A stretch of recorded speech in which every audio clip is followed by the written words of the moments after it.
আসসালামু আলাইকুম। হিলফুল ফুজুল এটা একটা সমিতি বা সেবা সংঘ, যেটি রাসূল পাক সাল্লাল্লাহু আলাইহি সাল্লাম প্রতিষ্ঠিত করেছিলেন। ওকাজের মেলায় জিলকদ মাসের প্রথম তারিখে আহলিয়াম জাহেলিয়াত যুগ অর্থাৎ অন্ধকার যুগে একটা মেলা বসতো। সেই মেলাকে কেন্দ্র করে বিভিন্ন সম্প্রদায়ের মানুষ নানান বিচিত্র অনুষ্ঠান তৈরি করত, যা সমাজের নোংরা, উচ্ছৃঙ্খল, বিশৃঙ্খল, খারাপ কাজ হতো। এই খারাপ কাজের প্রতিবাদ করবার জন্য কেউ ছিল না, কেউ প্রতিবাদ করত না। রাসূল পাক সাল্লাল্লাহু আলাইহি সাল্লাম তার প্রতিবাদ করবার জন্য এই হিলফুল ফুজুল দল তৈরি করলেন। ইতিহাস বলছেন যদিও এর আগে করেছিল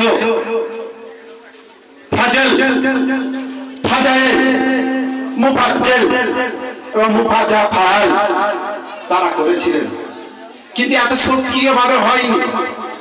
রাসূল পাক সাল্লাল্লাহু আলাইহি সাল্লাম সেই দায়িত্বটাকে নিলেন যে এটা খুব ভালো কাজ, অতএব এই কাজটাকে সক্রিয় করতে হবে।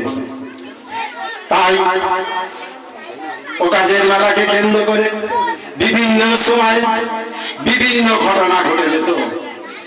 ঠিক এইরকম একটা ঘটনা ঘটে গেল হেজার যুদ্ধ। এই যুদ্ধ হাবিল তামাত কুরাইশের সাথে বিশাল সমস্যা তৈরি হলো, যা দৃষ্টিকটু হলো।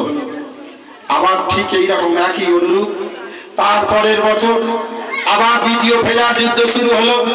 সেই দ্বিতীয় ফেজার যুদ্ধ প্রায় 4 বছর কাল চলেছিল।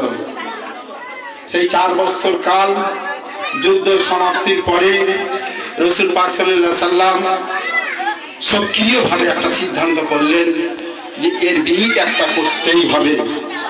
তাই জায়েদের ঘরে বসে রাসূল পাক সাল্লাল্লাহু আলাইহি সাল্লাম এই সিদ্ধান্ত করলেন যে এই ওকাজের মেলা তুলে দিতে হবে, একটা সংগঠন তৈরি করতে হবে, যে সংগঠন এই রকম উৎপীড়ন, নির্যাতন, জুলুমের হাত থেকে রক্ষা করা যায়। সেই হাত ধরেই হিলফুল ফুজুল গঠিত। যুগে যুগে ইসলাম ধর্মকে সক্রিয় করবার জন্য যুবক বৃন্দরা বিভিন্ন ভাবে এই হিলফুল ফুজুল গঠিত করেছে। আর আমাদের পাড়ার যুবক বিন্দু সেই কমিটিকে জাগ্রত করবার জন্য, রাসূল পাকের সুন্নতকে কায়েম করবার জন্য একটা চেষ্টা চালিয়েছে। সেই চেষ্টাই এই হিলফুল ফুজুল কমিটি। আল্লাহ পাকের ইচ্ছায় আপনারা যদি দোয়া করেন এই হিলফুল ফুজুল কমিটি গঠন থাকবে এবং আরো সক্রিয় ভূমিকা নেবে আগামী দিন। এই কথা বলে আমি আমার ক্ষুদ্র বক্তব্য শেষ করলাম। হিলফুল কমিটির তরফ থেকে সকলকে স্বাগত জানাই এবং অভিনন্দন জানাই। পরে যে নাদুন নবী উপলক্ষে হবে সবাই একান্ত ভাবে শুনবে। আসসালামু আলাইকুম। এখন যে সমস্ত ছেলেমেয়েরা কেরাত পাঠ করেছে